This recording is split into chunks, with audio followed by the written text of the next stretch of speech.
Welcome to the Save Par Golf Podcast. I'm your host, Derek. I'm your host, Dominic. We are very excited about episode 81 as we welcome Chris Whitehead, AKA Tee Up Kicks with Chris. He is promoting diversity in golf one sneaker at a time. Chris has been on numerous podcasts. He has some amazing apparel and has a YouTube channel which includes an awesome series called Make 'em Golf. Make sure to give him a follow on Instagram. His handle is at Tee Up Kicks with Chris. Chris, thank you so much for taking the time and joining us on the podcast. We really appreciate it. Appreciate you guys having me, man. Looking forward to it. Absolutely. We're very excited about this episode as we're big sneakerhead fans and golf fans. So this is kind of the perfect combination. Oh, yeah. For sure. Can you just tell us a little bit about yourself and how you kind of got introduced to the game of golf? Oh, most definitely. So basically, Tee Up Kicks with Chris. Got introduced to golf. Funny story. I used to be the CD DVD man back in college. So that was one of my little hustles that I did, man. I sold CDs and DVDs. And so I had a whole system. Basically, I would go to, my cousin had a charter school. I would go to the charter school. And at the charter school was probably about a mile and a half down the street from Eastlake. But they also had a small course there called Charlie Yates. And so at that course, that was literally like across the street from my cousin's charter school, were two golf coaches, Nairi and Jeff Dunovit. If you look up Jeff Dunovit, his dad is in the Golf Hall of Fame. A lot of history around being one of the first Black PGA professionals. So there's a lot of history there. But unbeknownst to me, both of them were golf coaches, and they both always bought stuff from me. And so over the kind of course of linking up with them, one day I linked up with them at the bar, and they were watching the Masters on Masters Thursday. No, it was a Friday, I'm sorry, on Masters Friday. So we got to talking about that. And prior to, I knew about Tiger, and I kind of been watching here and there. But after watching it with them, I really got intrigued to get into the game because just hearing them talking about, spin, hearing them talking about, all the different, the golf slang and all the different things that I don't really get to hear from just watching it myself. Yeah. That kind of got me in compression, like iron compression and all that. I'm like, yo, this is like a whole thing. So that kind of got me connected into the game. And played a couple rounds, and then once I hit, you know how it is, man. Once you hit that straight first drive or that nice pure an iron just right, and then maybe shank the next one, you get hooked. After that, right? You get hooked, yeah. So got hooked, and so yeah, that's how I got into golf. Yeah, that's where we came from with that. When you said sorry, go ahead. Part of me wanted to go, what's a CD? Yes, that was fine. When you said CD DVDs, I'm like, oh, this is like way back when you would like have a Sharpie in different color and you'd be filling it. Oh yeah. This goes back, man. Damn, y'all making me feel old. Hold on. Hey, I'm old too. Hey, no, I'm not trying to make you feel old, but I'm like I connected with you for a second, but I had to like go back to memory lane for a minute. So I want to point out, I 100% know what a CD and a DVD are, but part of me wanted to go, a what? Oh, dude, those were the good old days. Like the Napster, the LimeWire, like burning CDs. Dude. I will say, like, kind of transitioning from that, but there's nothing better than back in the day and you get into the car and you'd have your old book with your CDs, right? Flipping through it and trying to find it. And you'd find just that right CD with all those old bangers, like, oh, I remember this one. Yeah. So I never experienced that. That's a good experience. Yeah, no, it's a great experience. And I was so into it. I had like my R&B stack when I got a chick in the car, right? Then I had my, obviously I'm married now. I don't live that life, but back in the day, had the R&B book, right? And then I had the rap and hip hop book. Yep. So that was dope, man. Yeah, that was a good time, man. That's some good memories. I have an oldies playlist for my Spotify, and it's like 9 hours of like old Ludacris and T.I. See the part is like you get the book of the CDs, right? And then you also have like the little slot. Oh yeah, right up, yeah. And next thing you know, you pull it down, and you have 3 CDs hitting you in the face, right? Because it's the struggle was real back in the day. It went from cassettes. I forgot about those. Yeah, so it's been a while. I forgot about those. That's what you just made me remember. Like when I got in people's car for the first time, I would look. So most people would be like, "Yo, let me see your CD book." First thing I would do is I would look at that little rack because that lets me know what's in constant rotation, like what you listen 100%. To, right? And then I would musically judge you based off of whatever you got up there. So that's funny because I forgot about the dang man. That seems so long ago. So my first car was supposed to be like a 2001 Mercury Sable wagon. So it was like the big ass wagon, and it was my grandmother's, and then it was my mom's, and then it was supposed to be given to me. Obviously, here in Minnesota, that didn't really happen with all the salt and everything, but it had like a 6 CD mixer or rotator thing in the back. Nice. That was pretty rare. Yeah, it was like an aftermarket thing. And then my first car ended up being a Malibu, and that had a CD player, no Bluetooth. So in my center console, it was just like CDs, and I still remember it because it got stuck in it. So all I could listen to was Kevin Gates, which was fine, you know, because at the time he had just released the Isla album. I can't remember. I got you. Yeah, it was whatever was really on it. I can't think of the name.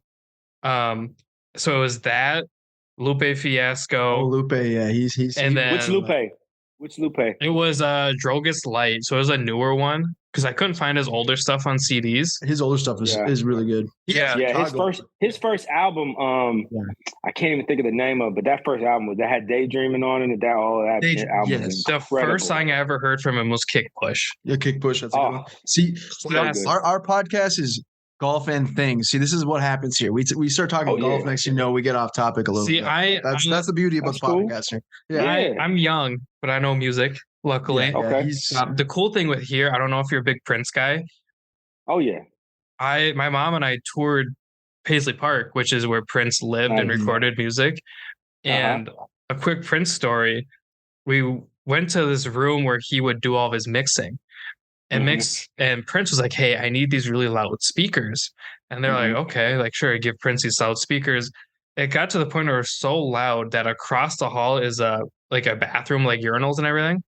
The tiles would fall off the wall because of the bass Prince would be pushing out of his mixing. That's so crazy. If you can imagine a little 5'4" Prince just a goat bumping everything. We'll continue on, but I will say the CD deal though, one of the biggest pet peeves of mine was you find that mix and you're like, oh, this is a banger right here. You throw it in, but you had to like wipe it on with the shirt, right? And then put it in because you get to like minute it'd be like a minute 30 seconds and then all of a sudden it would just skipping. That was such a mood killer. That used to suck. It was the Isla album. That's what Isla, it was. okay. Isla. Yeah. He's the like, I'm gonna remember that album. Yeah. We got the nostalgia cooking tonight. I had to go because I'm like, it bugs me.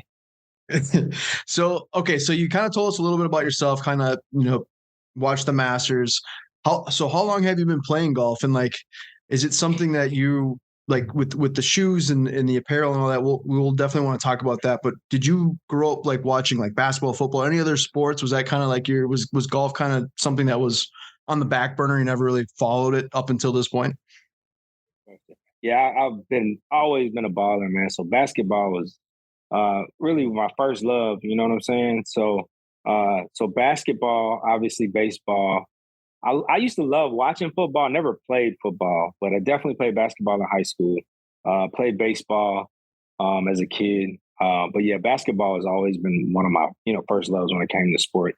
And golf was indeed on the back burner for a while up until the Tiger. Well, actually, John Daly years because I used to watch it with my uncle. So John Daly and then Tiger, and just kind of watching everybody else come onto the scene. Anthony Kim had his run. So yeah, man, if I had to track it back to a year when I started, I'd say I've been playing consistently since 2013. Okay. If we're talking consistently, because I mean, technically I could say I've been playing since 2007, but I mean, consistently like hooked since 2013. Sure. I think that's a fair way to say it. Which is really cool because so we've had a lot of guests on our podcast as well. And I will say a lot of the businesses or a lot of companies and entrepreneurs that we've had on, it's all during COVID. So which is very cool, right? But it is nice to kind of talk to someone who's also been playing it for quite some time that has a little bit more, I don't want to say experience, but kind of understands like where golf was and kind of where it's at, right? So I kind of, I really like that. If you had, I'm sorry, I don't mean, you can certainly ask a question, but if you had like one favorite player besides Tiger Woods, who would that be? Like, who's the person that you kind of look up to, like in the golf industry? Look up to. Okay. So, and thank you for saying beside Tiger Woods, because like clearly that's everybody's like, oh yeah, Tiger. So when you're asking, are you asking like present day or like history? It could have been. It could be history as well. Yeah, it could be anyone that you really like. It's not necessarily someone you look up to, but I know Tiger is kind of that.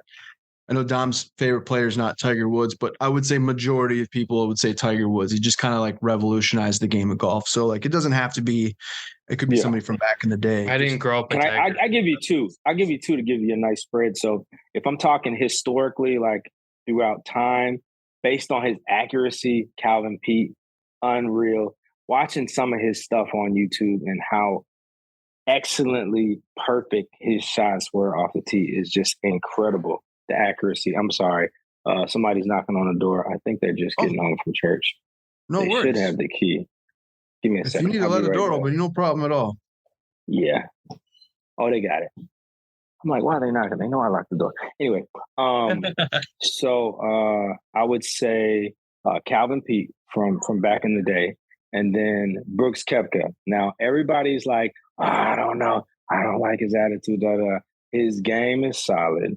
And I've had the chance to kind of chat with him and his brother, on Instagram because they've seen the page and they're pretty cool people, man. So big fan of him. Hey, guys. So big fan of him. So I would have to name those two. Very cool. Tom, were you going to ask a question? Sorry. No, I was just going to say I peaked in 07. Oh, in 07? Yeah, okay. I was 10. 07? I peaked. I graduated 07. Yeah, I graduated 07. So, yeah, that's a little bit of a different time. Yeah, I was 10. Yeah, I was going to say 07. Wow. How old are you, Dom? 25. Oh, wow. And how old are you? I'm 33. Oh, okay, cool. So, yeah, we're close. Dom, you're super young, dude. I'll be 26 in like 2 weeks. Holy shit, I'll be 26 in like 2 weeks. Wow, it just hit me. Happy early birthday, man. Thank you. I'm not ready. So, Chris, you've first off, we'll talk about your apparel, but want to say huge congratulations. You just hit 20K on Instagram. Congrats. I know you had mentioned there could be a potential giveaway or maybe 2 giveaways. Do you want to talk about that? Yeah, so 2 giveaways we're gonna do. One will be I've got some Pro V1s I've got like 4 boxes of Pro V1s that I had made a while back that's got the logo on them. Super limited. Don't plan on selling them. Just want to distribute them to a couple winners, man, for people supporting the page. And then the next giveaway will be a sneaker based giveaway that we're doing with Soft Spikes. Now, Soft Spikes is the company. Any spiked shoe that's out there, say Nike, Adidas, FootJoy, any of those, Soft Spikes makes the spikes for them. So, and a lot of people, you kind of pick them up in the store and just buy them, but a lot of people don't know the technology that actually goes into the spikes. So we're going to be doing some cool content for Soft Spikes coming in the future. I think that's going to shake some things up, man, and really bring people into understanding the beauty of spiked golf shoes. I love spikeless golf shoes because I do feel like they are a good transition for people that don't golf like us, that golf more casually. So I think it's important, to have that. But I think once you get a little deeper into the game, you do begin to appreciate spiked golf shoes more. So yeah, that's what we got going on for the 20K. And thanks, man. Thanks. It's definitely been a journey. I started the page back in 2020. So it's been 3 years, man. So it's definitely hit the ground running, and God has been good and blessed me with the vision to execute. And so I'm excited for what we got moving forward, man. A lot of cool things that I haven't even opened the top on. And I think a lot of people are like, oh, I love your page. And I'm like, and not to be humble. I'm like, man, you ain't seen nothing yet. Like what we're planning is going to be pretty cool. And it's going to be something that you probably haven't seen in the game before, because there's a lot of people doing a lot of dope things, and I love that. But I really feel like I found a lane that I'm super passionate about and that just comes natural to me, man. I don't have to think about it, and it doesn't feel like work. So makes it really cool. Looking forward to it. So you mentioned that you kind of started it in 2020. What kind of gave you the idea to actually start the page? Was there something specific that kind of happened, or? Good question. So yeah, and I'm glad we got to that, because I feel like when you asked how I got into golf, I could have bled into how I started the page, but I was like, nah, he asked about how I got into golf, so let me deal with that. So no. Yeah. So the page started because I was kind of, I've always been into sneakers, and I noticed on YouTube that there were no people of color like constantly reviewing golf shoes. And I'm like, yo, there's a void there. And I feel like there needs to be more culture there. So God put it on my heart to do the page, and that would be a way to kind of bring diversity into the game, because people would see, oh, okay, we got this brother. He's constantly reviewing sneakers on YouTube that are golf, and he knows the stuff, and he knows the history. So shout out to Jock Slade. I don't know if y'all follow him, but yeah, Cousteau. at Cousteau, yeah, Cousteau, Yeah, that's my dude. trust me. So he started, he started way back. He's OG, right? But he was not consistently reviewing golf shoes. He was, he's kind of all sneakers, which was dope. Yeah. And he was one of the first people to follow my page. That's what a lot of people don't know. So he's been a day one supporter, and he's kind of almost like a mentor, because he'll definitely be like, yo, I love what you're doing, man. Da, da, da, da. And so, yeah, man, just having, good people like that come across and cross paths with is what kind of led me to start the page. So basically, started the page based on where I saw the game and where I saw a need. And then as it kind of built from there, I began to like think about like, oh, what golf sneakers can we turn into golf? Or what regular sneakers can we turn into a golf iteration? And then, so on and so forth. And it just continued to pick up steam. And then the apparel just seemed like, got to do that, right? Because when you think about sneaker culture, you think about where golf is. And I think like, that's one of the things that Eastside Golf did really well, is they were able to take a culture and like hover it over the golf space without becoming like this super meshed golf unit. So it feels a little bit more casual, but it's still like golf. So that's kind of what I kind of bled into with how I wanted to move. Is I wanted to make it like where golf is still a very layered area of what we do, but it also has other layers to it. You got the sneakers, you got the culture, and meshing that all together is what brings more people to the game and just makes it a cooler scene. So that's what the clothing brand was about as well. Very cool. I did mention in your intro that you're promoting the diversity in golf, one sneaker at a time, which is in your intro or in your bio on your Instagram. So I love that. It's very cool. Did you were you creating these videos before like the golf shoe culture, kind of like, were you doing this with the regular shoes, kind of like how you say Cousteau, like he does kind of like, he's a wide range, or is this just kind of like you said, kind of came to your heart and you're like, I'm just going to start it? Yep, that's exactly what it is. It literally, I was not, and what's crazy is when I started, a lot of my homies was like, yo, bro, just review regular sneakers and do a golf shoe here and there. Like everybody's doing it. Like your page will blow up. I'm like, nah, because it didn't seem authentic to me. Sure. It felt kind of like I'd just be doing it just to do it. I was like, and I don't do anything just to do it. So I was like, if I'm going to do this, it's going to be, I want to do it this way. I want it to be golf sneakers, and that's it. You know what I mean? Because I feel like everybody is doing regular sneakers. Like that is its own lane, and people are doing really well at it, but it just seems kind of saturated. So I kind of wanted to take it in a different perspective. And so that's what we did. If you could do a collab with one brand, what brand would it be? And do you have any ideas of what maybe that collab would look like? Ooh, yeah. Man. Kind of a open-ended question. It's like 3 questions in one sentence, but.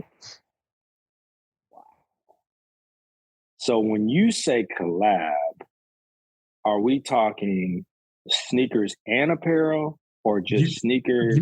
You can kind of create however you want. I mean, it's kind of like the sweatshirt to wear, like, for example, they just dropped the 12s, the one, so you can do like a total capsule if you want it. Yeah, whatever you kind of feels right, by all means. Right. So, and just to touch on ESG real quick, I think what made their collab so dope, and I don't think a lot of people picked up on this, is that obviously Jordan golf shoes are like, the epitome of what people think when they think like cool golf sneakers. Like that's just what it is, right? For most people, not all. Sure. There's definitely a lot of other brands that are killing it, but that's just a fact, right? So I think the thing that people miss is when you do a collab, both parties have to benefit, right? So I think where Jordan Brand saw the value in Eastside Golf is if you look at the Jordan logo, it's synonymous with basketball and culture, right? Mm-hmm. And I mean, Air Jordan, right? And so when you look at the Eastside Golf logo, it's literally the same thing, but for golf. Yep. So that makes sense. That collab that's why it connected. It wasn't, obviously they made some dope designs, dope shoes, but it was more about that just making sense. Because when things make sense, everything falls in place and it doesn't seem pushed. Because there's a lot of collabs where I feel like two companies got together and they just slapped their names on it and just did some generic stuff. And it looks cool for some, but for people that know, it's kind of like, y'all could have did better. And I'm not naming nobody, No, I agree though. There's a lot of saturation going on. And we were talking about that today with the shock drop of those Spider-Man shoes. Yeah. God, they're ugly.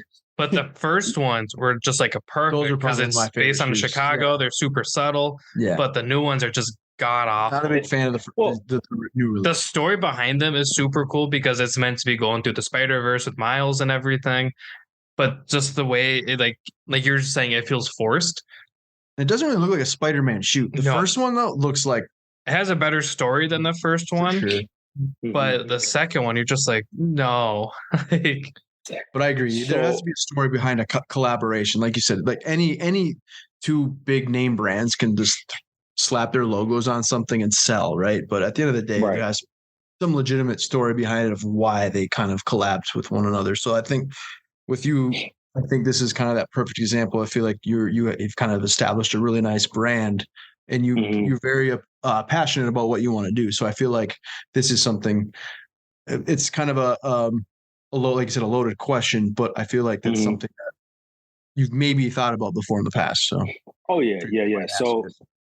So I mean, it's easy to say like a Nike or Nike's so easy to say because like, oh yeah, it makes sense, So I would I would kind of push away from Nike. I would really like to do like a collab. And I know kind of TaylorMade did it with Kith. But TaylorMade, I mean, let's be real. Kith really held that because they have the clothing, they have the materials. But TaylorMade's not known for clothing, right? So imagine two cultural powerhouses, obviously one in like hip hop culture and like, designer culture, and then one in golf culture collabing. So it'd be dope to do something with Kith and Ronnie. Like that would be fire. Because I feel like there's just, because they do a really good job at a lot of even their simple stuff. Like I think I saw something today where they have like a Star Wars collab, which they've done in the past.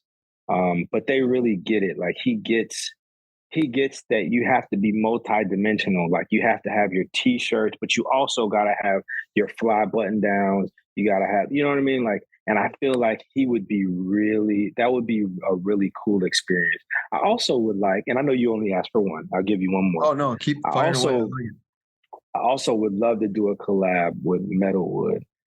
Oh yeah, their stuff. That dude, Cole he's got a vision, man. And I think honestly, he might, if I had to name like my top 5 designers in this golf space, he'd definitely be top, easy, bro.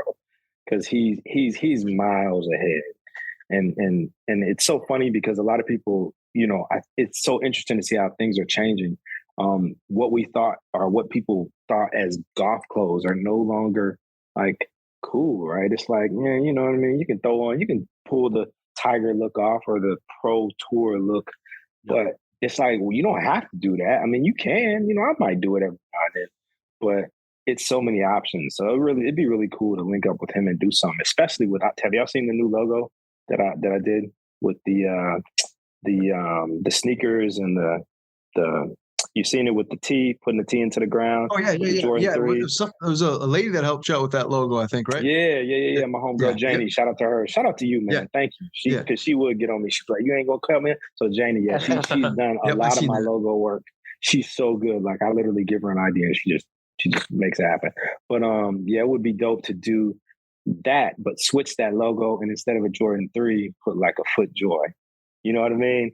Or like, you know what I mean? Some traditional shoe to kind of do the collab with Metalwood. But yeah, those are two brands that I think it would really feel right with, and it would really connect well with. I think what both of them do really well, especially Ronnie, both of them are just like effortlessly clean, right? Neither of them do too much. You'd never feel like especially like with Ronnie, you know, he does a lot of stuff with Asics, but I think he did like a Kith Air Force One too. They were just so like minimally branded, but at the same time, you're just like, well, it's so clean, it's so cool, it's not forced, it's not overdone. I feel like a lot of people have a tendency to make this thing look really wild and out there. Mm-hmm. You know, Ronnie's so smart, and like the Metalwood stuff, they had that I think it was a FootJoy with the snakeskin. Oh yeah. Yep. And like it's such a classic shoe, but then the snakeskin kind of makes it feel kind of modern, but it again didn't feel forced. Felt like it almost kind of belonged on that shoe. Right. That's one I wish I could get my hands on. Well, I think that's kind of like you said, going back to the collabs. There's so many forced collaborations where it's like it gets oversaturated, where it's kind of like it almost looks. You gotta want to find that collaboration where like almost like it fits the part, right? I just feel like a lot of things look the same right now. Like a lot of stuff Nike's been doing with like the Off-White stuff, like they all have spikes, and you're just like, well, what the hell's with the spikes? And you're like, I understand, you know, it was Virgil's vision to kind of mix the Air Force One with a hiking boot. I get it. I have a pair. They're great. I'm never going to wear them because I don't know how to wear them. But it just like, do we need a green one? No. Will there be another color? Probably. Yeah. Just kind of like it just, I get what you're saying. It feels like they're just trying to profit off Virgil, but that's not kind of what this is about. I'm getting a little too far. No, I get it. And I think just to carry on with what I said, so I was speaking more of the apparel line when I mentioned the collabs, but the beauty of working with Kith is that Kith has those open relationships with Asics, you know, with Adidas. So if you do a collab with them, then you have those at your disposal kind of. Sure. And I would love to do, and people would probably think I'd want to do a Jordan or a Nike, which would be cool, but that just seems like too much of what people would expect. So I like to keep people on their toes. It'd be really sick to do an Asics, man, an Asics gel, like with some dope spikes and just a crazy design. That'd be really cool to see. And I ain't gonna tell any because I know a big brand that's doing a collab with Asics that's gonna be really dope that a lot of people are not expecting. So you could do like an old retro Kayano. Oh yeah, Kayano. I mean, so I don't know how long y'all been rocking with Kith, but they came out with an Asics collab, and it was there was a water pair, like it was one that was like a navy blue, and it had hints of Carolina blue and like this light blue, and then there was another shoe that was white, and it had hints of navy blue and blue. But basically the theme of it was like ocean waves. I think they used like recycled materials. I can't think of the name of the shoe to save my life. But that particular collab was so dope to me because, again, it did not feel forced and it made sense. And so, you know, like I said, it's all about being intentional with design and intentional with what you're bringing. And that's just one of the reasons I think Kith would be really cool to work with. That's how I feel about the Atmos Asics stuff. Like they did one where like I actually have one of them. I need to like complete the whole pack, but they keep coming out. So I'm so lost at this point. I have the one with the Japan or the Tokyo subway system, and it's great because Asics is from Japan. Yes. And here's like it's so effortlessly perfect, and it's on a Gel Light 5. It's like a classic Asics model, and Atmos. There's like no Atmos branding on it, and it's so minimal. People look at it and go, "What is it?" And you're just like, "Oh, it's the subway system on Tokyo." If I ever go, if I ever go, I got it. It's on my shoe. I can't. Yeah. You know what I mean? Yeah, that's very cool. I can't read it, but there it is. Chris, if there's like one thing that you could change about the game of golf, what would it be? It doesn't have to be specifically anything about like the PGA Tour or Live Golf. It could be anything just from your average weekend warrior golfer. Like what's something that you might, if you could change, what would it be? That's a good one. If I had to think just about courses in general, I would probably change like the food selection, man. I want to see like some more, you know, varied options, man. I want to see, you know, like a beef patties, tacos, you know. Tacos at the turn. Nelson, did you ever talk to Nelson? Nelson, taco the turn. Nelson would yell at me if I didn't. I thought I saw that. I was starting to say something because your hair was kind of covering up. And I was like, I don't want to say something. And then it's like another brand and it'd just be all weird. So I was like, I ain't going to say nothing until he says something. So that's perfect. Yeah, this is his new shirt where it's got hot dogs crossed out and it's written tacos. Dope. I love that. That's a great answer. I love Nelson. I honestly, when you said golf courses, I honestly was thinking you were going to say pace to play. Price. Which is a huge problem. Or price. I was going to. But I like that option because I don't know where the hot dog came from necessarily as being the golf food. Which don't get me wrong, there are some golf courses that have some really good, hot dogs. But it's not like you said, let's have some variety. Yeah, and tacos. So I guess technically get some sushi. Get some sushi in there. You know what I'm saying? Something quick, easy. You don't have to work. Yeah, 100%. Some wings. I mean, they could even throw some wings in there. You know what I'm talking about? Like that'd be. Well, I'd smash some wings at the turn. Yeah, like some wings would be. You know what I'm saying? Right. I love that. Okay. We talk about food a lot. So what? You going buffalo wings? What kind of wings? You just said lemon pepper. Oh, lemon pepper. I'm sorry. Yeah, lemon pepper hot with the ranch dressing, right? That's an ATL thing, man. ATL all day. What So what is your favorite golf shoe that has been released? So that has been released? That has been released, yep. Jeez, man. It's a lot of good stuff that's dropped. But if I had to say, I mean, it could be like one of my favorites. Well, you posted on it before, but the TW13, probably the all-time greatest golf shoe, like golf shoe. It was probably the white. I like both versions of the white. I love the Masters themed one too from when it re-released. Did that one come out as well? No, recently? It's coming out in December, right? I believe. Okay, that's December. Yeah. Mm-hmm. So I would say it's so dumb. I would say that would have been kind of nice. Why would you capitalize on them? Yeah, on the Masters. So apparently, trying to figure out how I can say this without. So basically, they had some. A little bit? Yeah. No. I'm not gonna speak on that. I can't speak on that right now. I work in the running industry and I play with shoes all day. I get it. Yeah. I get it. Okay, yeah. No, I don't want to put you on the spot, but no. Back to the question though. What is your favorite golf release shoe though of all time?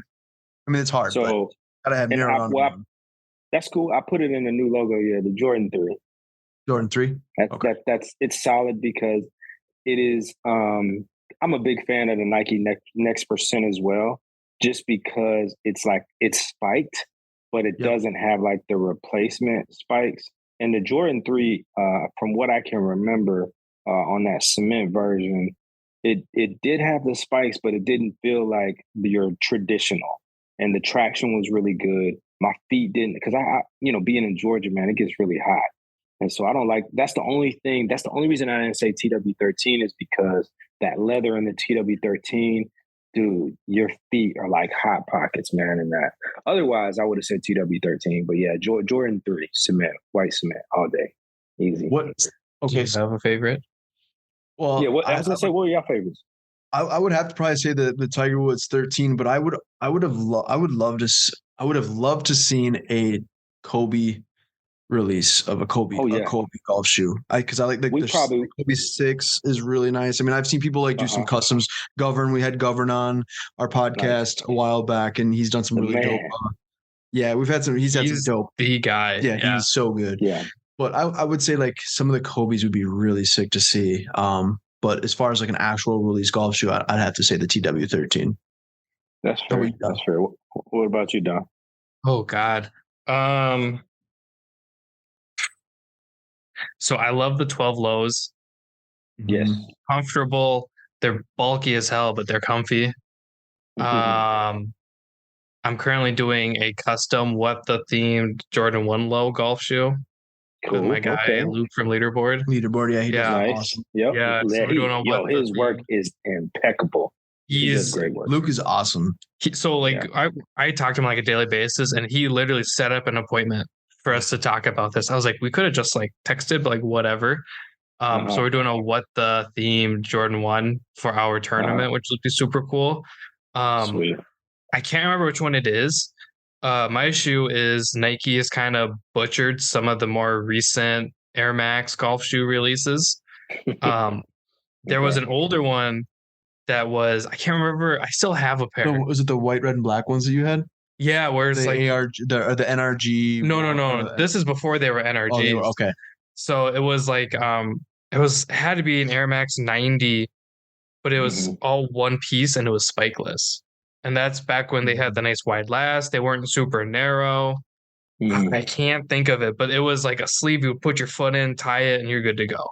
Oh yeah. That's the OG. Yeah. That was the first Air Max 90 they did, and at the spike that was a truly spikeless shoe because the threads were almost like little talons.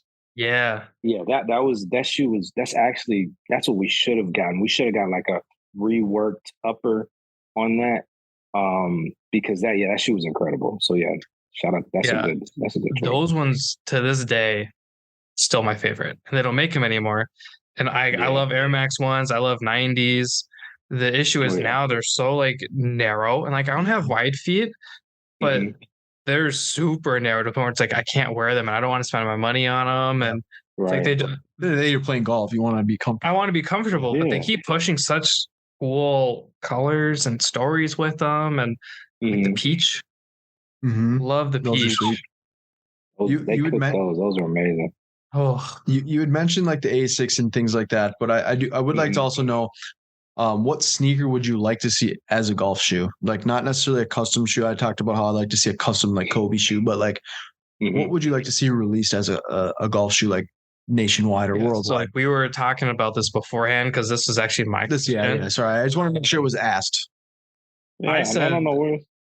So I was like, oh man, like I kind of had the Samba on my mind because I know Adidas came out the Samba golf shoe and then dropped it, sold out, and then never refilled it. To this day, I don't think they've touched it yet.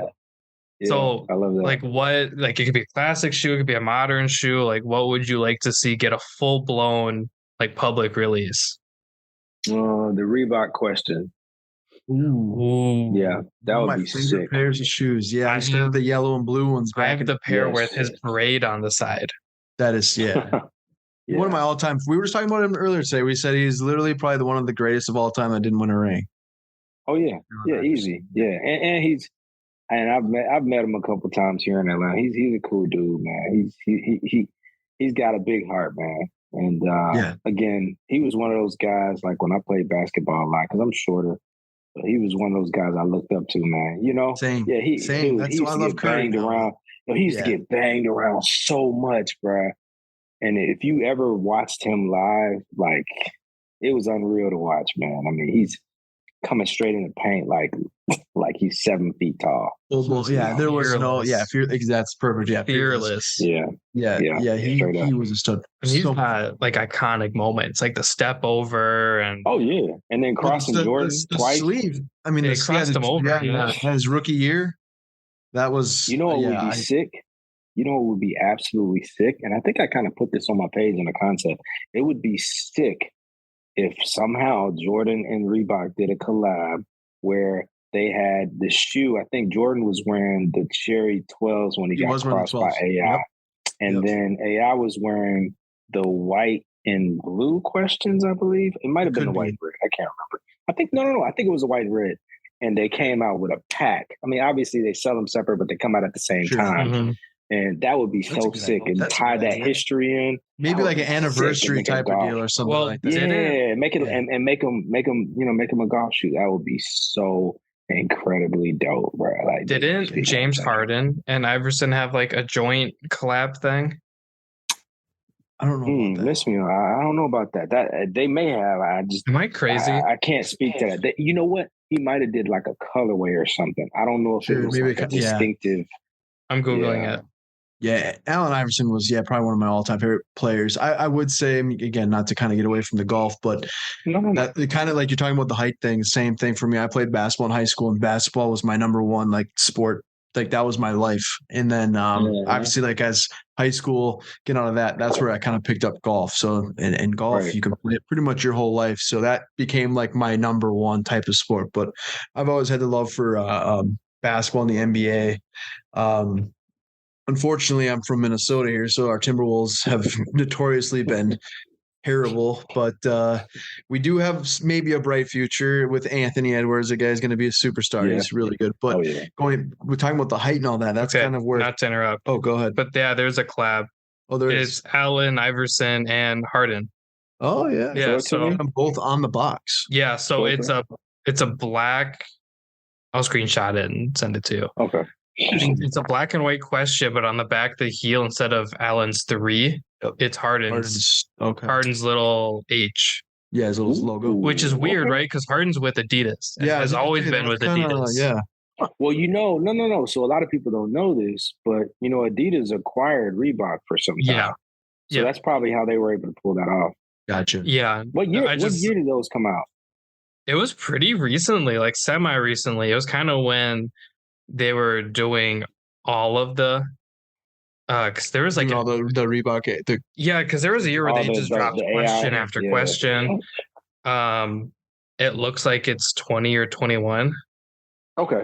Yeah. Those were a very underrated shoe. I used to love those. Like you said, I had the all yellow with the blue, dark blue, and I got those. I played those when I was it was before high school, but that was a good shoe. Yeah, this one. So this article is from Sports Illustrated, July 8th, 2020, and they said it will be released August 7th. Nice. So it's called OG meets OG. Interesting. That's dope. Yeah, that's dope. That's dope. Okay, we got a few more questions for you, and then we'll do some rapid fire questions. We appreciate your time, so we'll kind of wrap it up. But I did want to ask you about the Who's Who Wednesday and how you came up with that, because we're talking golf, talking shoes, but you got so much knowledge behind the shoe itself, which is really impressive. So, like, how did that kind of transpire? So, I was actually on the phone with my homeboy Bradford Wilson, and we were talking. And this is around the time I used to do the Make 'em Golf series, like before I started doing the YouTube series and actually making the shoe. I would put up little posts where I would like kind of just say, hey, make them golf. Like just put up a nice sneaker silhouette. Wouldn't even like mock anything up, but just like put the idea out there. And people really liked that. They were like, yo, this is dope. That's exactly what I want to see. And so that was one thing. And I was just telling them, I was like, man, I want to do something that actually like builds more community and like introduces more faces to the game. And then it just clicked. I was like, what if I did a series where I could just basically pick a golfer of any nationality, right? And highlight them, and just highlight their game, highlight their style, and just mock up a sneaker, like giving people their flowers while they're here. You know what I mean? Yep. So that was big for me, man. So I was like, yo, let's do that. That'd be dope. And so everything else just kind of like lined everything else up. I was like, all right, you got the shoe, but you don't want to just see the shoe. They got to have a display of their picture or something. I was like, oh, what if we did a trading card? Just kind of going down that in vintage. And then I was like, we get the signature trading card, get the upper deck. I was like, you just put it all together, man. And so actually we're about to air a new episode tomorrow, and I'm going to turn it into a reel. So I'm actually talking and kind of speaking to their game. So it's almost going to be like a mini commercial for like a shoe. Cause that's the other nostalgia, right? Is like, it's almost like, remember how Spike Lee would do those commercials and he'd be talking about Jordan? It's kind of going to be like that. Okay. That'd be sweet. I like that. Yeah, man. Thank you. Yeah. So that was what it was about. Just giving people their flowers. And, I felt like that was really a big aspect of growing the game, because it's showing people that golf's not so one dimensional. And you got so many different people from different walks of life that all love this game, man. And all love sneakers. So yeah, man, that's really where that idea came from. That's awesome, man. That's kind of what Safe Park Golf's all about, man. And the whole podcast, we would love to get the platform to kind of share that spotlight, and we're all about growing the game. So we love what you're doing. Keep it up. We do have just some rapid fire questions, and we'll wrap it up here in just a few minutes. The first one is, what is your favorite pre or post round snack on the golf course? Pre. Can I do both? You can do absolutely. So all right. So my biggest thing and I don't know if it's just me, but I'm just gonna put it out there. So with y'all, man, do y'all ever like right before a round you got to take a number of some sort? Number 2, yeah. Take a number 2, yeah. It depends. Depends on how much coffee you have in the morning. I don't drink Dude, coffee, so no. I don't know what it is, man. But Maybe it's the like, especially when nerves. I play, yeah, maybe it's the nerves. 'Cause especially when I Yeah. play See, like a decent course, like this is why I don't play in the mornings. Yeah, that's why though. Probably you're super Yeah. excited. You got those nerves inside. You're like, I'm ready. I'm ready to go low. Yeah, that's probably what it is. That's why I don't Yeah, play. no, but I try to take care of that before I leave the house. So it's anyway. That's a whole nother. I usually, man, I like a good. This is gonna sound so healthy, and so I like a good like strawberry banana smoothie, man. Just a good like with some protein powder, like that. That's good for me pre-round, and Yep. then post-round. Post-round, I either like pizza or wings. Like that's just for me. Because I mean, you've been sweating all day. You probably you burn enough calories, depending if you walk. You deserve that pizza. That's for sure. Yeah. You don't feel as Post-round. bad about it. Absolutely. I love it.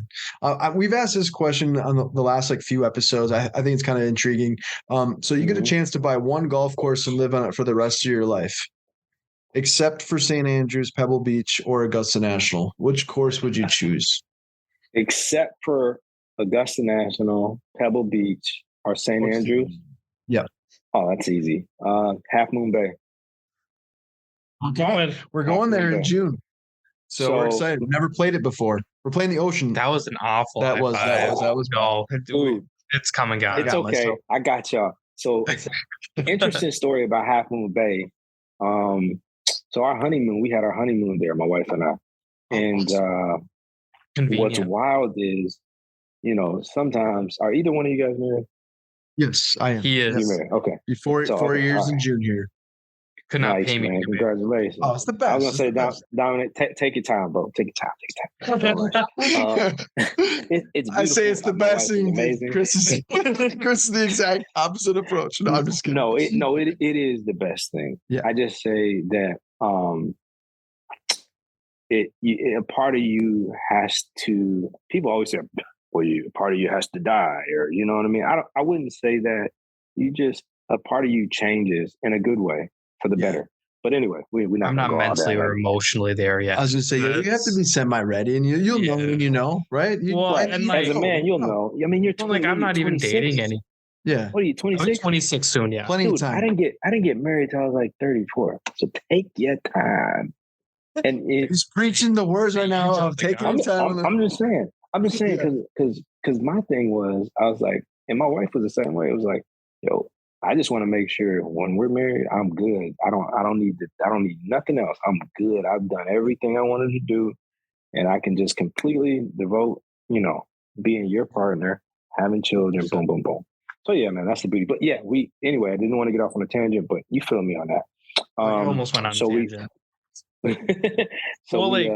Like my parents are young, so like when they had me, I was like they were my age. Wow. Oh yeah, I think that's kind of like just generation. I think like that's generational. Yeah. But then like people I went to high school with are married and having kids, and I'm just like, I got new shoes today. Yeah. You're excited about your new Jordans, brother.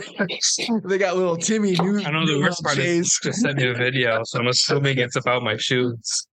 Right. Well, sorry, we didn't mean to interrupt you about your Half Moon Bay because I'm excited to hear the story because we're going there, like I said, to play in June. So go ahead.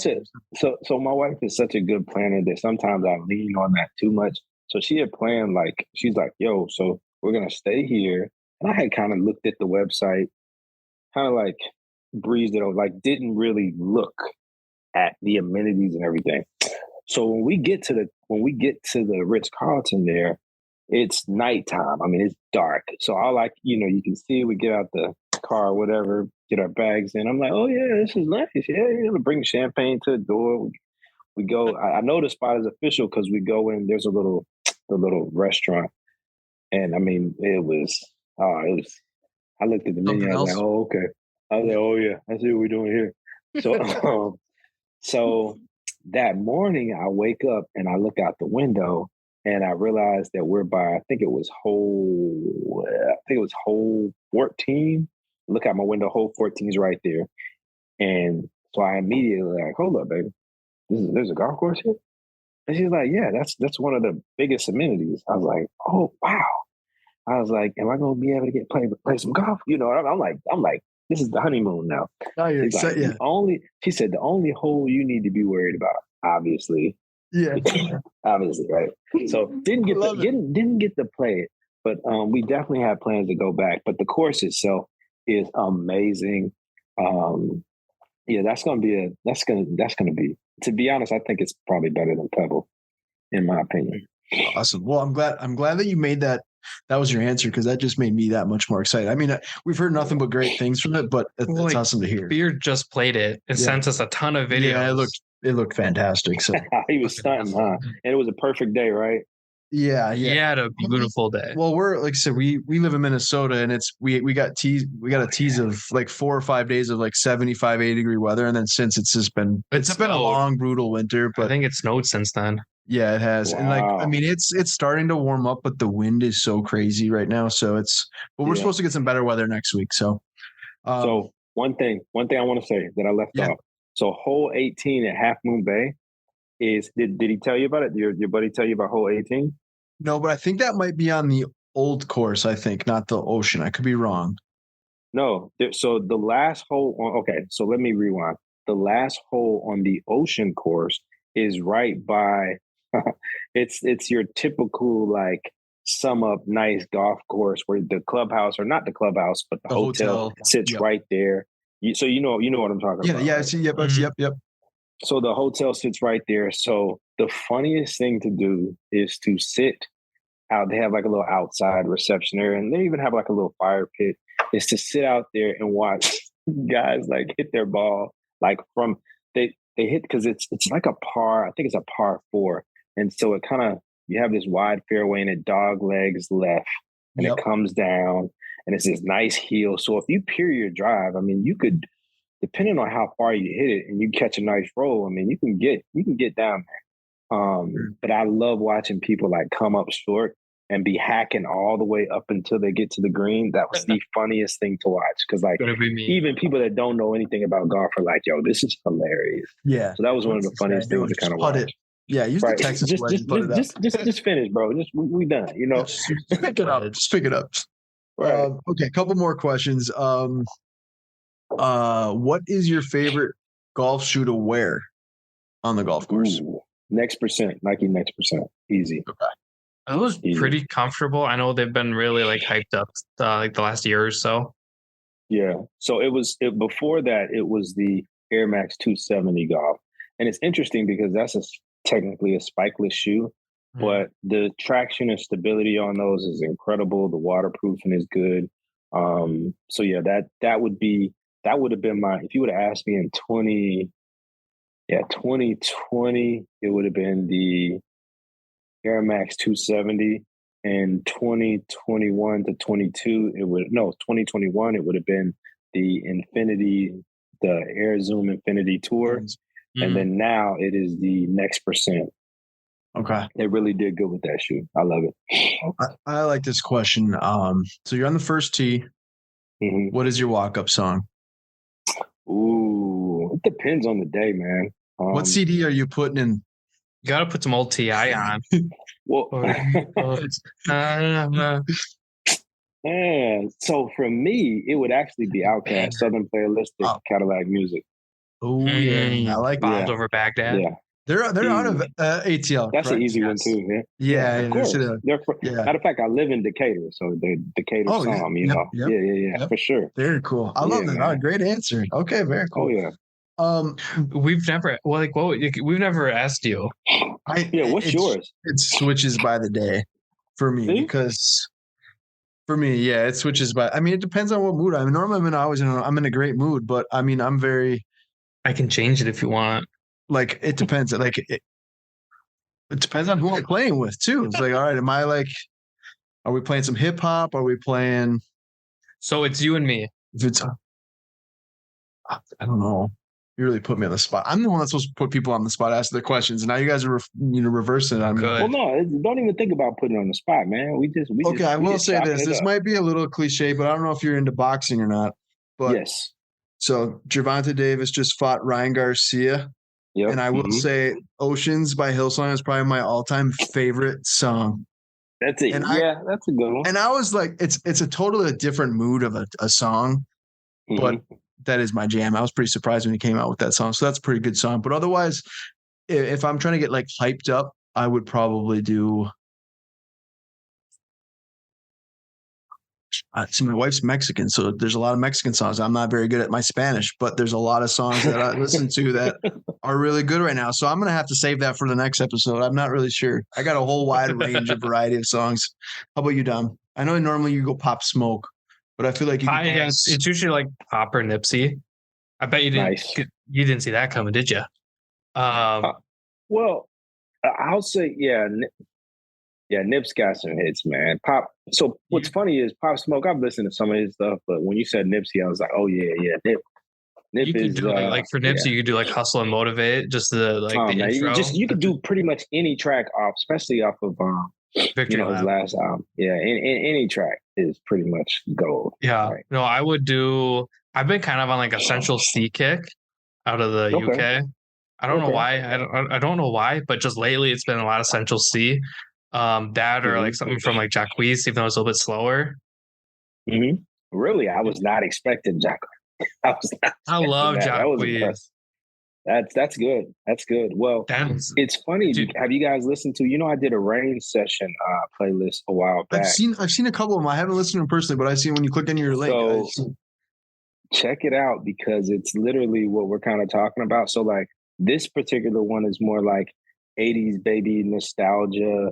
Like the first track on there is Cherish the Day by Sade, followed up by Seal, Kiss by Rose. Like, and the point of it. Yeah, I love it. Right. But the point of it is called Rhythm Catcher. And so, Rhythm Catcher is a new one. This one's called Tempo Mastery. So, with mastering your tempo, it's important for you to get your vibes right. And in order for your tempo to flow the way it should, you got to be in a good space mentally. So sometimes you got to slow things down, give a little nostalgia, give a little, you know what I mean? But not too crazy.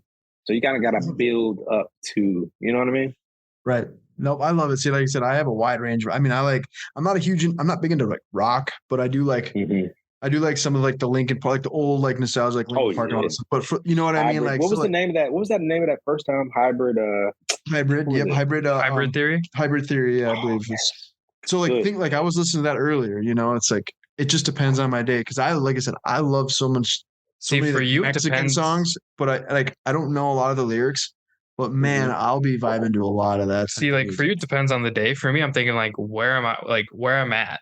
Because I was like, in Cali, I like to bring some Minnesota with me. So maybe we do like My Name is Prince. There you go. Yeah, Prince. I like that, my man. Little red Corvette. Throw that out there. I like My Name is Prince because it's so weird and like obnoxiously funky. But then you're like, it's Prince. Yeah. It makes sense. Bring that Minnesota love over to the West Coast. Yeah, but it'd be like Nipsey or Pop or something. But yeah. Okay. I think we're pretty much good on the questions of that, but we do always kind of end our podcast with the food related question. So if me and Dom come down to ATL, I'll come visit you. I've been to Atlanta. I've been to the airport. That is actually fun fact. I actually almost missed my flight. This is my first time I'd ever gone to. I had family in Tampa at one point, so we caught the connecting flight from MSP to Atlanta. And I was like, oh, this will be a breeze. Nobody told me how big that freaking airport is and how busy it is. It's the busiest in the world. Yeah, nobody told me that until like a few days before I left. And I was like, this will be a breeze. And we would have missed the flight if the flight on the way back wasn't delayed because of the NFL Combine. Yeah, well, and I was going to go to the fun fact that is the only time I ever missed a flight was in Atlanta. In Atlanta. Yeah, we thought we had we had a lot of time. We got dinner. Next thing you know, we read the thing wrong, and we had to take like 3 train things that way. And it was brutal, but that airport is ridiculously big, like to the point where I'm from here, and just getting to the airport from my house is always confusing because the airport's constantly being worked on. So what a lot of people don't know is that the GPS picks up on the additions that they're like the extra area. So when they recalibrate the GPS or whatever, or the location, they you know what I'm trying to say, but when they recalibrate it, it's a wider space, so it's picking up on areas of you might go somewhere and you're like, the GPS said this is Hartsfield, but it's like the south wing or some craziness. So yeah, man, I totally understand. Sure. Yeah. See, MSP's easy. Are you terminal A or are you terminal B? Yeah. And depending which airline you're taking, that's in and out. Yeah. Right. Basically, there's no trains or anything. It's take the escalator and away you go. To go. But you know, we're a hub too. We're an international hub, so that's what it is. Well, I think MSP's international. Our main terminal one is terminal one is so it's terminal 1, terminal 2. Terminal 1 is international, and then terminal 2 is a lot smaller, but I don't think it is international in terminal 2. I could be wrong, but number 1 is. So yeah, me and Don making our way down to ATL. Where would you take us to go eat some food? And it could be wings, pizza, it could be anything. Like if you're like, what's the first spot that kind of comes to mind? We are wings guys. Like we love wings. Or pizza, either one. We love both. So. Oh man. I don't know, man. I feel like if you come into Atlanta, you gotta get some. Now y'all talking about like sitting down in a restaurant, or y'all talking about like what y'all? You know what I mean? Like anything that you think that we like. What could we get and then eat on the way to the golf course? I'm gonna give y'all 2 answers. Okay. So one answer is pre-marriage, and the other is post-marriage or marriage. Is that fair? Okay. So the first, if pre-marriage, I would take y'all to Magic City because they have some lemon pepper wet wings with the ranch, and they got a peach drink that they make that's got the tequila in it. It's like a peach margarita, off the chain. I'm a margarita guy. Okay. I haven't been there since my bachelor party back in 2017 or 2018. So yeah, it's been a minute, but that's where I would have taken you pre-marriage. Sure. So now that I'm married, I would take you to House Steakhouse. What was it called? House, HALS. House Steakhouse. Okay. So literally probably the best steak in Georgia, right? But the other thing is the size. They have some, I don't even like mushrooms. Their sauteed mushrooms are incredible. Oh, I love mushrooms, so that works out perfectly for me. Oh yeah. They got a lobster bisque mac and cheese. Everything they have on their menu is solid, man, and the cuts are good. So yeah, that would be where I would, for sure. Either definitely a post round 5. I think that'd be dope. Chris, man, it's been fantastic. We really appreciate your time, and we'd love to have you on down the road, maybe later this year or early next year. For sure. I appreciate y'all having me, man. It's been a blast. Good chopping it up. Yeah, man. Absolutely. Keep up the great work, man. You're doing an awesome job. Man, appreciate you guys. It's been lovely, man. And y'all keep going too, man. We all in it. Absolutely. I don't think we touched on it, but your merch, dope. Yeah, absolutely. We didn't really even talk about. We talked about all these other collaborations, and I feel terrible. We didn't really, your own stuff, amazing. I had it in my notes here. See, I kind of like take notes, but I try to like keep it moving. But this is the problem with our podcast: is majority of the time we could talk for hours. We just kind of keep going, like, but at the same time, we try to be respectful and try to be like, okay, it's our time. It's 10, past 10. So I know so I apologize, but that's why we're going to have you on again down the road, right? We could talk about the other, the other merch you're going to have coming up. The reason I initially picked this day is because tomorrow is my late day. So I was like, if it's a situation where we just flowing, I could just be like, it's like, hey, let's keep the conversation going. But yeah, man, no, the merch has definitely been something that's important. I like to call it apparel, but yeah, merch is, it's just an extension of like my style and like what I like to see. And so obviously, you interested in other brands, you like other brands, but it's like, dang, what would I want to see on a t-shirt? Or what would I want to see on a hoodie? So what we're doing with TF Kicks Golf in the next couple of months will be pretty dope because we're going to be transitioning. So there'll be 2 different types of shops on the website. You're going to have what we call like the pro shop, and then you're going to have like just the merchandise shop. And so to distinguish it, the pro shop is going to be like more performance-based gear. You know what I'm saying? We're going to have some cool rain pants that we're dropping, like a rain fit, storm fit, or should I say? And it's going to be more like performance-based. And then, like I say, the merchandise shop will be your t-shirts, your crew necks, The bucket those hats, things. the So sweatshirts, yeah, and all bucket that. hats. So I kind of just want to make the distinction because I have had a lot of people like, dude, I want a polo, man, with your logo. I think that'd be sick.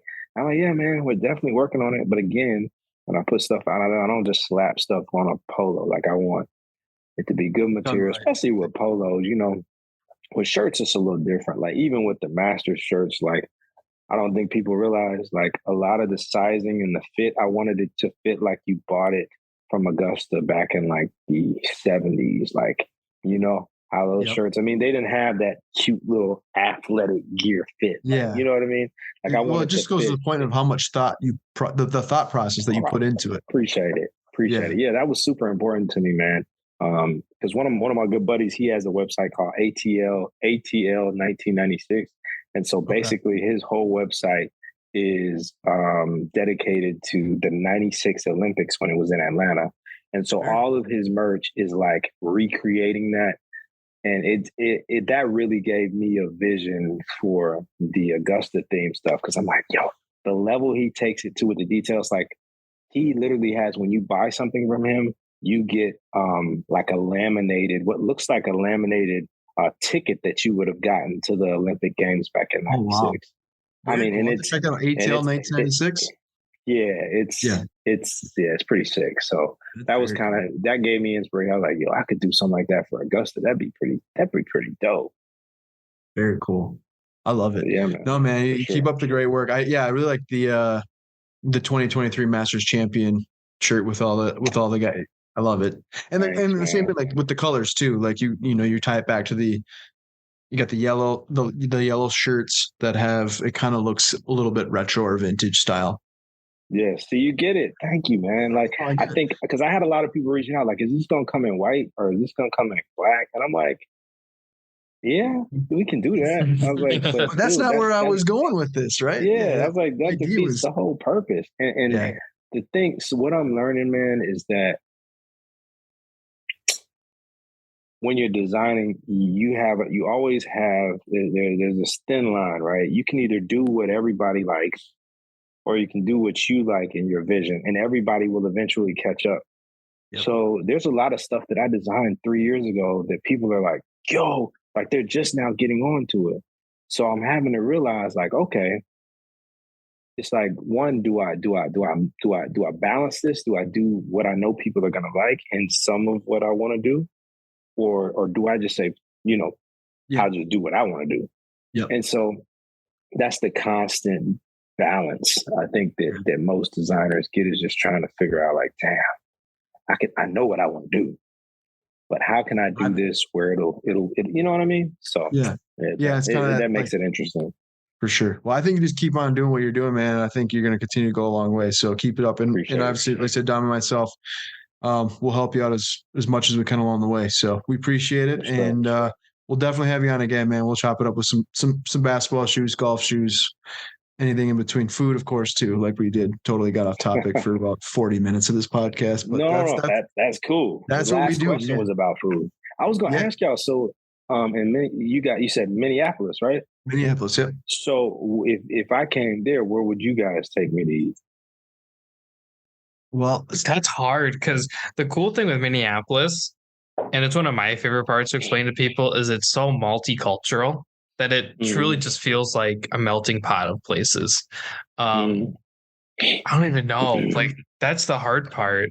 Yeah, it depends on kind of what you're craving. I'm going to say, because you went steakhouse, I'll go steakhouse. We're going to go Murray's? No, I've never personally been to Murray's, but I will say I would go to Manny's. That's what it was. Manny's so Manny's Steakhouse is a very high-end, fancy steakhouse.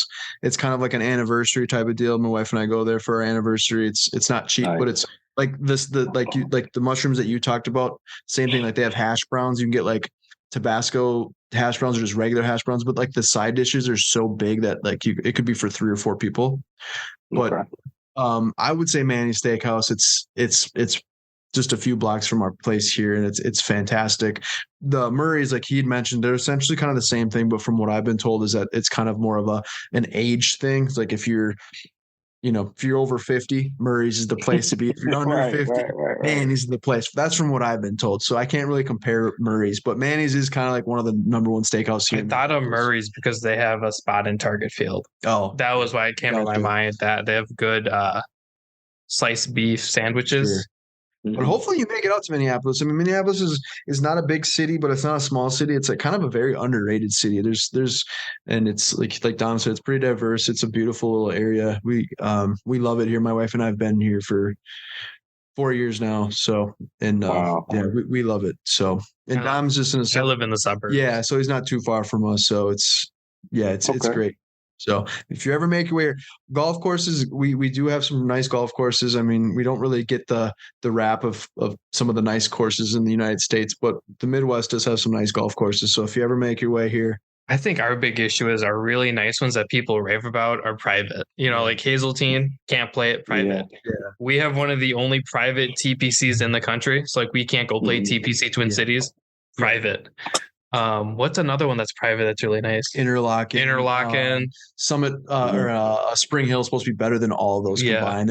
So a lot of them are private, but we do have some really nice some golf courses and resorts. Like there's one near Dom's cabin that's like it's the number one resort in the state of Minnesota. It's about 3 or 4 hours away from the cities, but it's in like the middle of nowhere. Yeah, it's up north. But there are a lot of cool places. So if you ever make your way out here, man, and obviously we have Mall of America, which is like kind of the how many Foot Lockers are in there, dude? I always want to. I don't know what they're constantly changing. I will say it's kind of weird because like, do you know there's no heat in that place? No, I never. So there's no heat in Mall of America because there's so many people that just body heat. Sure. Okay, so that's how big that place is. The kind of the downside too is that like Mall of America is well known. It's the largest mall in the United States, right? And it could be even, I don't think it's in the world. I think Toronto is. Well, there's one with like a ski slope. That might be in Canada. Yeah, I think it's in Canada. But in any case, like if you go to Vegas or any of these other places that have like malls, like they have Gucci, all these other places, Mall of America doesn't really have like a Louis. Like there's some of those high end. Yeah, there's some high end stores, but which is kind of surprising because you think if you're flying international or like you're going to the biggest mall in the United States, like you would expect stores like that. So it's a little weird. So like there's plenty of Foot Lockers. There's a big Nike store. There's all sorts of different types of shoes stores there. But it's huge, yeah. So it's kind of one of those places that it's kind of just a novelty. You kind of just have to go when you're in Minnesota. That's kind of right. There's so much more here in Minnesota. So if you ever make your way here, man, just let us know. We'd love to. We have a big blue rooster and a big cherry on top of a big old spoon too. Yeah, I don't know if you've seen like our Minneapolis skyline. It's like an art. It's a hold on, I'm about to look it up. Sculpture garden. Yeah, it's called the Spoon and Cherry. Walker. Yeah. Yep. Spoon and Cherry. And cherry, yeah. I think I've heard. I think my dad told me about that. Yeah, he used to travel big blue chicken. And the big blue chicken. Big blue chicken. Yeah, so. Oh, yo, that's crazy! Wow. Well, make your way out here, man. We'll take care of you. That is wild. At one point, they took the cherry off to like refurbish it or whatever this past year. Paint it, and because of it just looked like a big old heroin spoon. Like what is how many people took a picture of like just laying next to it with like a that's probably not enough. I was gonna say probably not enough because I don't think I've seen that, but now that I don't remember it ever being. I live like right down the road. Yeah, no, it was funny because they were like, "Where's the cherry?" Somebody ate it. Yeah. I was gonna ask, man. What's the mean? Like, I'm just curious. Like, what's the meaning of the story behind that? Hey, I might be a little blonde here. I just don't. Oh no, it's like just a sculpture. So it's like an art. So the Walker Art Center is full of different paintings, and the exhibits rotate, which is super cool. So like they put a little mini golf up there. Yep. Like they'll have that for a full summer or whatnot. And so those are all just like famous artists that have created. And then outside of it is just a sculpture garden. Yeah. We also have the MIA, which is the Minneapolis Institute of Arts. I was supposed to go there, fun fact. Yeah. On a culinary scholarship or degree, whatever it would have been. Culinary science. That's what it would have been. And that's all local stuff. You can eat, photography, art, whatever. Yeah. So we're it's very artsy fartsy, which is kind of cool. But yeah, there's no real rhyme or reason to having a big ass cherry on a big ass. I'm not really sure the specifics behind it, but I'm sure there's some good conspiracy theories out there. I'll dig a little bit. But yeah, I said hit us up if you ever make your way out here, man. I said it's a beautiful area. So. Oh, for sure. I appreciate y'all time. I never realized that it was like more of an artsy area. That's pretty dope. I never knew that. But then again, it's one. Go ahead. I'm sorry. Oh, no, I was just saying Minneapolis is huge. I mean, you see like Minneapolis on the news or you hear about Minneapolis. I mean, Minneapolis it's just kind of like any city, right? It's like there's bad areas, there's good areas, but it's such a huge city. There's a place across the Stone Arch, and they're called artist lofts. Yeah. And the only people that can live there are artists. Yep. Yeah. It's pretty cool. It's like actually like an old refurbished Pillsbury flower factory. Yeah. So it's a really cool piece of like Minneapolis does have some pretty cool history behind it. So, but like you said, yeah, it's not I mean, Minneapolis is pretty well known, but it's kind of I think in my opinion, I think it's kind of an how would I say it? Like when you think of cities, it's not a place that's like on someone's desk. Yeah. Very underrated. Yeah. Right. Which is why y'all just schooled me. Cause I mean, again, it's not on the immediate travel list, but no, we have a fake waterfall too. Yeah, we got all sorts of stuff. So like you said, just make your way out here, man. We'll take you on a tour. So St. Anthony Falls, basically they used to use the Mississippi to send all the logs down when they were logging.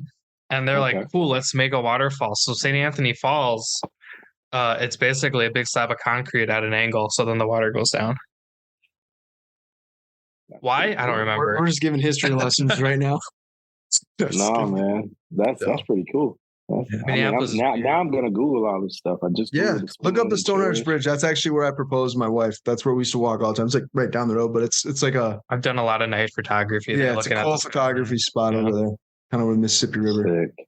So, all right, man. We appreciate it. Like you said, I'm sorry. We like rambled on way longer than we anticipated. This is like epitome of a Minnesota goodbye. Yeah, this is what they call Minnesota goodbye. We say goodbye an hour ago, and we just continue to go, and that's just what we do. So, you ever see those memes? Like the only way to leave like a Mexican function on time is to have your own car. Yeah, that's kind of like what this is for a Minnesota goodbye. Yeah, we're terrible at goodbyes, so we just gotta like hit the end button, otherwise it'll just continue. So we really appreciate y'all having me. You take care, man. Y'all too, man. Later, guys. Yeah, later. Sweet.